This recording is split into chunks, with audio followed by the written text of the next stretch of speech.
Untuk gaji 13 dan THR, kami sudah mengusulkan kepada Bapak Presiden yang nanti akan diputuskan di dalam sidang kabinet.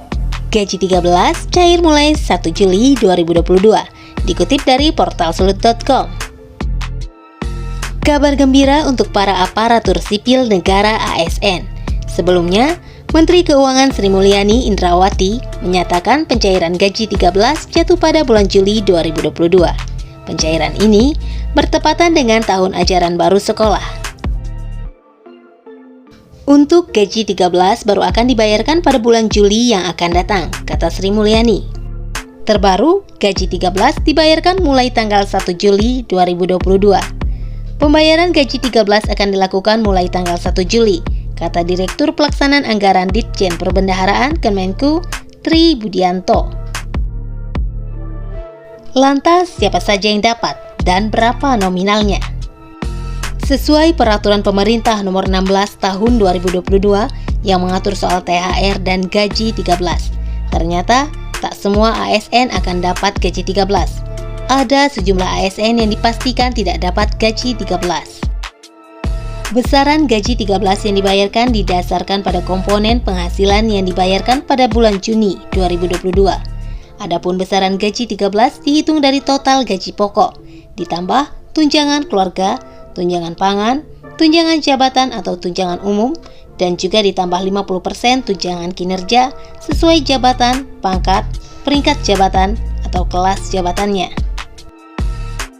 Berikut Peraturan Pemerintah Nomor 16 Tahun 2022 yang mengatur soal THR dan gaji 13. THR dan gaji 13 diberikan sebesar gaji atau pensiun pokok dan tunjangan yang melekat pada gaji atau pensiun pokok, tunjangan keluarga, tunjangan pangan, tunjangan jabatan, struktural, fungsional, umum, dan 50% tunjangan kinerja per bulan bagi yang mendapatkan tunjangan kinerja.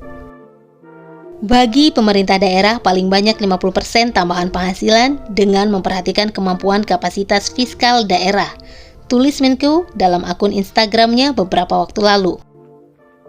Berbeda dari tahun 2021, tahun ini ada double bonus untuk ASN. Pemerintah memastikan adanya tunjangan kinerja Tukin sebesar 50% yang dicairkan bersamaan dengan THR dan gaji 13. Sri Mulyani menuturkan kementerian atau lembaga dapat mengajukan surat perintah membayar SPM ke Kantor Pelayanan Perbendaharaan Negara KPPN mulai 18 April 2022 dan kemudian dapat dicairkan sesuai mekanisme yang berlaku. Lantas, siapa saja yang akan menerima THR dan gaji 13? Berdasarkan Surat Edaran Nomor 900-2069-268-444-SC tentang pemberian tunjangan hari raya dan gaji ke-13 yang bersumber dari Anggaran Pendapatan dan Belanja Daerah tahun anggaran 2022. Berikut daftar penerima tunjangan hari raya dan gaji ke-13 tahun 2022. Pegawai negeri sipil PNS dan calon PNS yang bekerja pada instansi daerah, pegawai pemerintah dengan perjanjian kerja P3K yang bekerja pada instansi daerah, gubernur dan wakil gubernur, bupati, wali kota dan wakil bupati, wali kota, pimpinan dan anggota Dewan Perwakilan Rakyat Daerah DPRD, pimpinan Badan Layanan Umum Daerah BLUD, dan pegawai non-pegawai ASN yang bertugas pada instansi daerah yang menerapkan pola pengelolaan keuangan BLUD.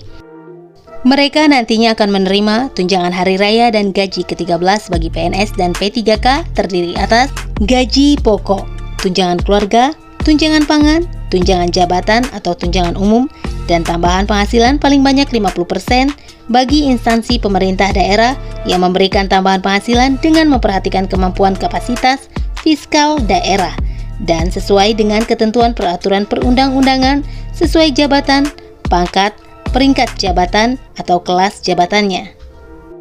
Dalam SE tersebut juga diterangkan mekanisme pencairan gaji 13 paling cepat pada bulan Juli 2022. Dalam hal gaji ke-13 belum dapat dibayarkan, gaji ke-13 dapat dibayarkan setelah bulan Juli tahun 2022.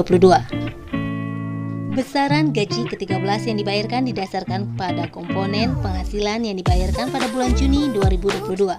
Namun, tak semua ASN akan mendapatkannya. Pada pasal 5 Peraturan Pemerintah PP nomor 16 tahun 2022 dikutip Rabu 4 Mei 2022, gaji 13 dan juga THR Lebaran tahun 2022 tidak akan diberikan kepada pegawai negeri sipil PNS, prajurit TNI, dan anggota Polri dalam dua kondisi. Kondisi yang pertama adalah PNS yang bersangkutan sedang cuti di luar tanggungan negara atau dengan sebutan lain. Lalu kondisi yang kedua adalah saat PNS yang sedang bersangkutan sedang ditugaskan di luar instansi pemerintah, baik di dalam negeri maupun di luar negeri yang gajinya dibayar oleh instansi tempat penugasan, sesuai ketentuan peraturan perundang-undangan. Demikian info kali ini. Bagi kalian yang suka dengan tayangan ini, jangan lupa klik like, subscribe, dan share ke berbagai media sosial yang kalian punya. See you next video. Thank you dan bye-bye. Wassalamualaikum warahmatullahi wabarakatuh.